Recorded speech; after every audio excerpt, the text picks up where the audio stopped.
बिहार में सुशासन स्थापित है, इसके बात जो है नीतीश कुमार करते हैं। लेकिन अब बिहार के तमाम मंत्री हों, उप मुख्यमंत्री हों या नेता प्रतिपक्ष हों, इन तमाम लोगों के जान की खतरे हैं, क्योंकि लगातार इन लोगों को धमकियां मिल रही हैं। इन तमाम मुद्दों पर चर्चा करने के लिए हमारे साथ पूर्व आईपीएस अधिकारी अमिताभ कुमार दास हैं। कैसे देखते हैं सर, अब जो है बिहार में लॉ एंड ऑर्डर की व्यवस्था देखने के लिए बात होती है नीतीश कुमार की, कहते हैं कि वो सुशासन बाबू हैं, बिहार में सुशासन स्थापित है, लॉ एंड ऑर्डर मेंटेन करते हैं।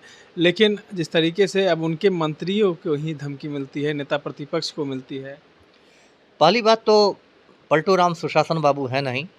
पलटू राम माफिया डॉन अनंत सिंह के आज्ञाकारी चपरासी हैं। पलटू राम अनंत सिंह के गिरोह में शामिल हो चुके हैं और पलटू राम इस 2 साल पहले आनंद मोहन को जेल से छुड़ा चुके हैं। पलटू राम ने राजू सिंह जैसे खूनी को माननीय पर्यटन मंत्री बना के रखा है। पलटू राम ने नकली दवा बनाने वाले जीवेश मिश्रा को नगर विकास मंत्री बना के रखा है। तो पलटू राम कहीं भी से भी सुशासन बाबू नहीं है। अपने मुंह मियाँ मिट्ठू करने से कोई सुशासन बाबू नहीं हो जाता है। दूसरी बात ये कि ये सब जो आजकल एक ट्रेंड चला है बिहार में, हर को खतरा ही मतलब हो गया है और हर को धमकियां ही मिलने लगी है, ये तो मैं एक नौटंकी मानता हूँ। देखिए, सबसे पहले ये पप्पू यादव ने शुरू किया। पप्पू यादव ने कहा कि मुझे लॉरेंस बिश्नोई गिरोह से धमकी मिल रही है। क्या वहाँ गृह मंत्री को पत्र लिखा, किसको लिख दिया? उसके बाद कुछ नहीं मिला, पता चला किसी शरारती ने कुछ धमकी दी थी। फिर उपेंद्र कुशवाहा उछलने लगे कि मुझे लॉरेंस बिश्नोई गिरोह ने धमका दिया। मैंने उस समय कहा कि लॉरेंस बिश्नोई ने उपेंद्र कुशवाहा का नाम भी नहीं सुना होगा। ये कौन राष्ट्रीय स्तर के नेता हैं कि इनका नाम लॉरेंस बिश्नोई जाने? उसके बाद चिराग पासवान को एक समय धमकी मिलने लगी, जो खुद अपराधियों के सरगना हैं, हुलास पांडे से लेकर खान बंधु तक के। अब लेटेस्ट हुआ है उप मुख्यमंत्री सम्राट चौधरी, जो सातवां पास उप मुख्यमंत्री हैं। उनको भी कहा जा रहा है कि उनकी हत्या हो जाएगी। अब ये तो बहुत बड़ा मजाक हो गया। यादव को तो सदन में मारने की कर रहे थे। बताइए आप। राबड़ी देवी कह रही थी कि उनको 4-4 बार मारने की। ये भी देखिए, राबड़ी देवी ने, क्या मैं कहूँ, एक फालतू बात की है। कब कब तेजस्वी यादव की हत्या का तो कभी प्रयास नहीं हुआ है। अब आप ज़बरदस्ती कहें, मान लीजिए उनकी गाड़ी को किसी दूसरी गाड़ी से धक्का लग गया है, कभी 1-2 महीने पहले लग गया था, तो ये हत्या का प्रयास थोड़े हो गया।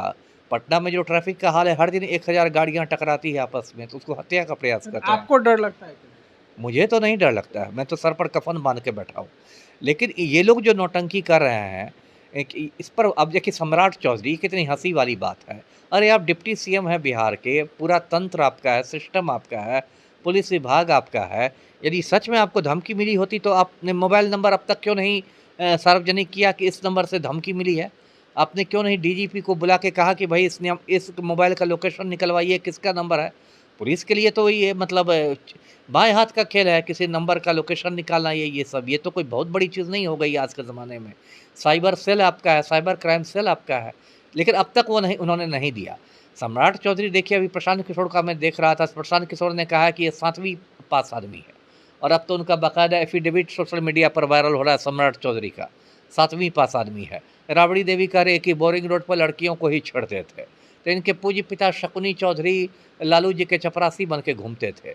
तो सम्राट चौधरी की तो छवि निरंतर खराब होती जा रही है। तो अब कहीं ना कहीं इनको सहानुभूति लेना है लोगों का, तो बोल दीजिए कि मुझे हत्या की धमकी मिल रही है।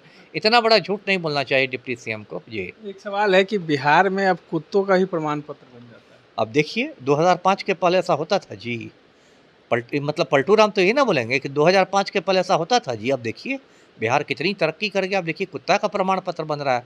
आपने सही कहा, इस सुबह से एक वायरल हो रहा है आवासीय प्रमाण पत्र, जिसमें तस्वीर की जगह एक कुत्ते की तस्वीर छपी हुई है और नाम उसका है डॉग बाबू, और पिता का नाम है कुत्ता बाबू, और माता जी का नाम है कुतिया देवी, और वार्ड नंबर 15 है ना, प्रखंड मसौढ़ी, अनुमंडल मसौढ़ी।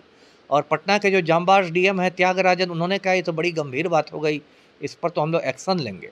और देखिए, अभी तो आप जानते ही हैं बिहार में एसआईआर चल रहा था चुनाव आयोग का, स्पेशल इंटेंसिव रिवीजन, विशेष गहन पुनरीक्षण, और उसमें चुनाव आयोग ने कहा था कि आवासीय प्रमाण पत्र भी हम मान लेंगे, है ना, आपके जन्म प्रमाण पत्र के तौर में।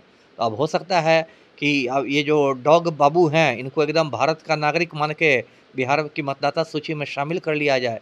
ये इस पर भी दिखाता है कि चुनाव आयोग की फजीहत भी हो रही है कि आप आधार कार्ड को मान्यता नहीं दे रहे, चुनाव आयोग के आप जो मतदाता पहचान पत्र को नहीं मान्यता दे रहे, और ऐसे ऐसे डॉग बाबू के नाम आवासीय प्रमाण पत्र बन रहा है। तो चुनाव आयोग की पूरी कार्यशैली पर सवाल है। जी। तमाम बातों को सुन रहे थे पूर्व आईपीएस अधिकारी अमिताभ कुमार दास थे हमारे साथ।